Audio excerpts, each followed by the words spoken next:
Fan de Ludo, bienvenue au Renard Ludique.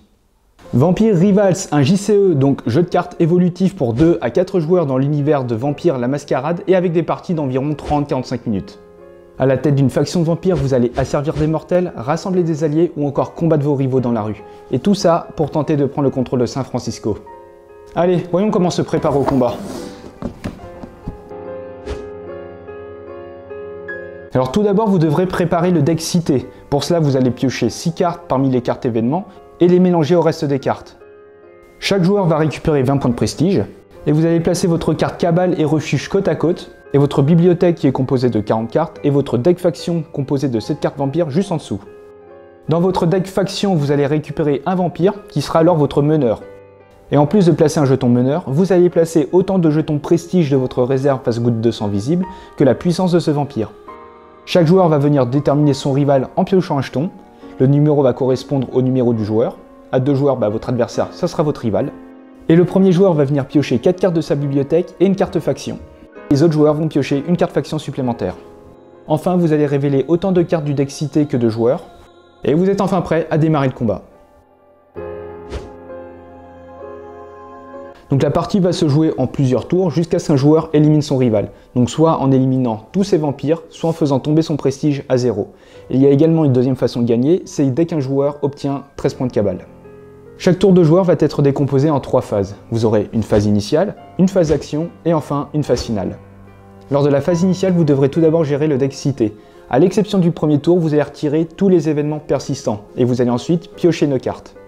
Si c'est un événement tout court, vous devrez résoudre son effet avant de la détruire. Si c'est un persistant, vous devrez la détruire au début de votre prochain tour. Et si c'est une carte mortelle, laissez-la dans la rue.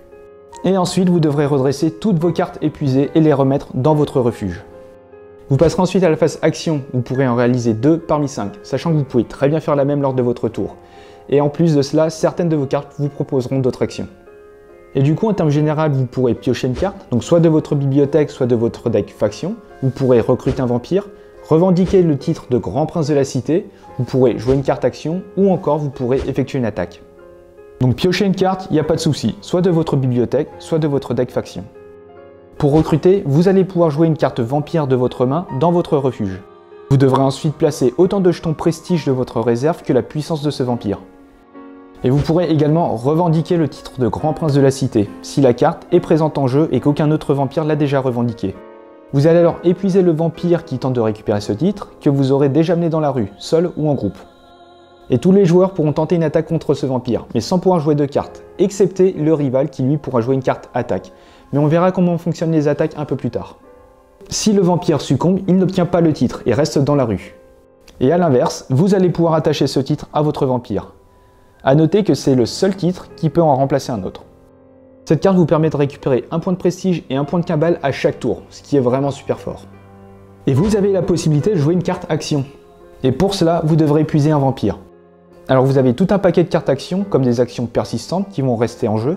Vous avez des actions titres pour vos vampires, sachant que ces derniers ne peuvent avoir qu'un seul titre dans la partie. En général, contre de l'influence, vous pourrez attacher un bonus à l'un de vos personnages. Cette influence, vous allez soit pouvoir la récupérer depuis votre meneur, soit grâce à certaines cartes qui vont en fournir à vos vampires, ou bien en dépensant des jetons de prestige pour le convertir en influence.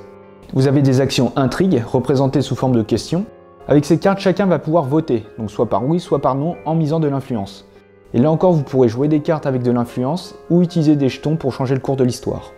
Et en fonction du résultat, vous allez ou non appliquer l'effet. Le camp gagnant va dépenser l'influence misée, tandis que l'autre camp va le garder. Vous avez aussi des cartes conspiration que vous allez jouer face cachée. À chaque tour, vous pourrez déposer un jeton de prestige et au bout d'un certain seuil, vous pourrez déclencher l'effet contre un autre joueur.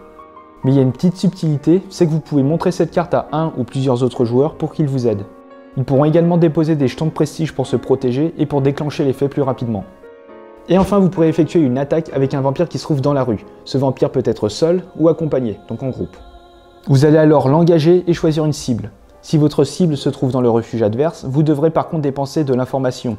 Pour cela, vous pourrez défausser une carte pour récupérer un point d'info. Vous devrez également choisir un type d'attaque. Donc vous en avez 4, vous avez des attaques à distance, physique, sociale ou mentale. La valeur associée au type de l'attaque va représenter votre puissance et accessoirement votre défense dans ce type d'attaque. Vous pourrez en plus jouer une carte attaque du même type si vous le souhaitez pour améliorer le résultat. Le défenseur peut quant à lui bloquer avec l'un de ses vampires appartenant au même groupe qu'il devra alors épuiser, sauf si une attaque à distance est lancée. Il pourra lui aussi jouer une carte réaction du même type que l'attaque pour divers bonus. Vous allez ensuite devoir comparer les valeurs des vampires. Vous allez ajouter à la caractéristique de votre vampire les éventuels bonus représentés par les crânes et ou autres effets de votre groupe. Le défenseur va ajouter à sa caractéristique les éventuels boucliers joués et vous allez faire la différence. Cette différence représente les dégâts subis. Si jamais les points de vie atteignent 0, le vampire est alors en état de torpeur. Vous allez retirer tous les attachements excepté les titres et vous allez mettre ce vampire de côté. Et une fois que vous avez effectué vos deux actions, vous allez passer à la phase finale. Chaque vampire en état de torpeur va alors se régénérer d'un point de vie. Vous pourrez défausser une carte pour redonner un point de vie à n'importe quel vampire, y compris ceux en état de torpeur. Ensuite, si des cartes de la division des affaires spéciales se trouvent dans la rivière, ils vont vous infliger un dégât aggravé à raison de 1 point par carte. Les dégâts aggravés ne peuvent pas être réduits par les caractéristiques des vampires, mais seulement par les boucliers et certains effets de cartes. Et en plus, si un vampire perd tous ses points de vie avec au moins un dégât aggravé, il va brûler et sera retiré du jeu. Et enfin, vous allez piocher 2 cartes, donc soit provenant de votre bibliothèque, soit de votre deck faction. Et vous allez enchaîner les tours jusqu'à ce qu'un joueur atteigne soit 13 points de cabale, ou bien qu'un joueur élimine son rival, donc soit en amenant son prestige à 0, ou bien en éliminant tous ses vampires. Alors tout d'abord, Vampire Rivals est un jeu plutôt rapide, avec des parties de 20-30 minutes à 2 joueurs, et un peu plus si vous jouez à 3 ou 4, ce qui est d'ailleurs la norme dans tout ce qui va être JCC et JCE d'affrontement, et qui est plutôt facile à prendre en main, qui est très accessible, même si on n'a pas forcément l'habitude de toute cette notion de bluff et d'alliance dans ce genre de jeu. Ça rajoute un aspect stratégique très intéressant à prendre en compte dans la ligne de jeu, donc que ça soit avec les cartes conspiration que vous allez jouer face cachée, ce qui va ramener une certaine tension au cours de la partie, ou encore avec les cartes intrigue, où vous allez miser votre prestige, vos points de vie. Après, la difficulté de Vampire Rivals, ça va être un peu comme tous les JCC et JCE, ça va résider dans le fait de bien connaître son deck, donc de connaître tous les effets des cartes, les synergies et les combos, et ce qui va amener des stratégies et des combinaisons de deck assez énormes. Le jeu vient avec 4 decks préconstruits, chacun étant spécialisé dans un domaine. Vous aurez par exemple un deck qui sera plus spécialisé dans tout ce qui va être combat, donc physique ou à distance, un autre deck dans tout ce qui va être séduction sociale, un autre dans tout ce qui va être conspiration, intrigue, etc.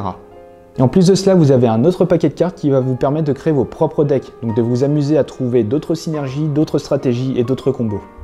Bref, Vampire Rivals est un JCE d'affrontement avec un côté frais, donc avec cette notion de bluff et d'alliance, dans un univers assez sombre et érotique. Et sans oublier le côté stratégique d'un JCC ou d'un JCE et de tout l'aspect deck building qui va offrir des combinaisons et de la rejouabilité incroyable.